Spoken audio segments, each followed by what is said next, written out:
Welcome back, everyone. I think we know a familiar face that used to be on Today in Amarillo. Yes. So we're joined by Jason Britsch from the TxDot. We're back to school is starting very soon. I think tomorrow. Tomorrow, yeah. So we have some back to school safety tips. So tell us a little bit about, as people go back to school, again tomorrow, Wednesday.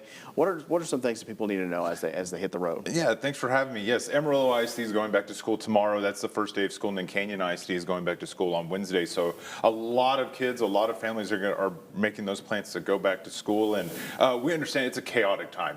Parents and kids are worrying about dozens of different things of going back to school, and one thing we want to make sure that's included in those plans and what they're making sure is really being addressed is driving in those school zones, because from 2024 to 2025 across the state, the traffic crashes that happened inside Texas school zones rose by 12%. So there was a little more than 800 traffic crashes in school zones in the state of Texas. So that's a giant increase that shouldn't be happening. I wish we weren't here talking about it, but unfortunately, it's still happening. And the two leading causes of those traffic crashes in school zones is speeding and driver inattention.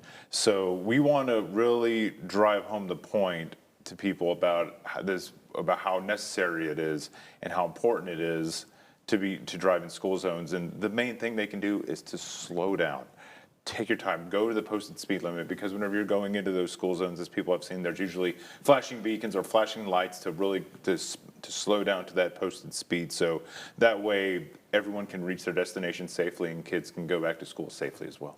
And so tell us a little bit about, when these habits and stuff like that, I know that there are some school zones in some of these higher traffic areas, such as Bell Street. Right. We were just talking off air about, we have West Plains in that high traffic area. So tell us a little bit about those kind of areas where there are higher traffic, maybe that speed is a little higher.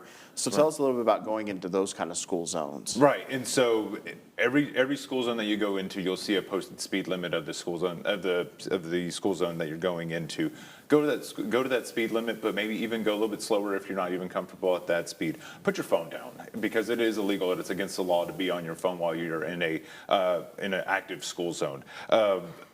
Make sure you're looking for cars for kids going in and out of cars that are, because sometimes they don't always go to the crosswalks. That's another big thing is whenever we have pedestrians or kids or parents trying to get their kids to school, never cross in the middle of the street, because that's not what drivers are looking at. They're looking at intersections, at safe intersections with cross guards, with lighted crosswalks. Those are going to be your safest places for pedestrians to go to and get to school. And another big thing that happened several years ago is called the Lisa Torrey Smith Act, where they increased the penalty for people that seriously injure someone going in a lawful crosswalk. It is now a state felony.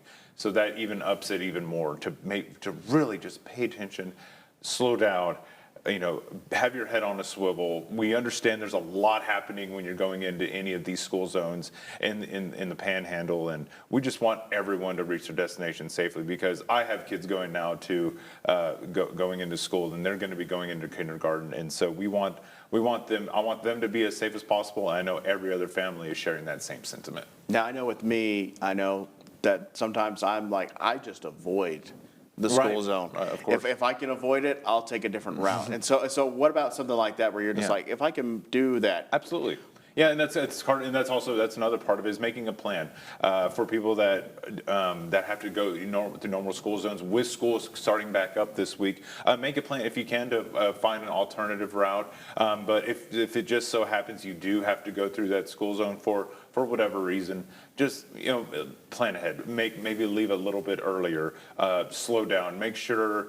Another good thing, and I'm glad you brought that up, is just because maybe the kids see, or the pedestrians that are in those school zone areas, they see you, doesn't necessarily mean the drivers see them. Make sure they are seen. That's why I wanted to wear this today. Make sure you're seen, that you have that mutual relationship, that not only does the driver see you, but you see the driver. So that way everyone's on the same page and everyone can anticipate getting to school that much safer. All right, Jason, thanks for coming in and sharing these tips. If you want to see more of these tips and how to, be safe in these school zones during the start of school, we have more on our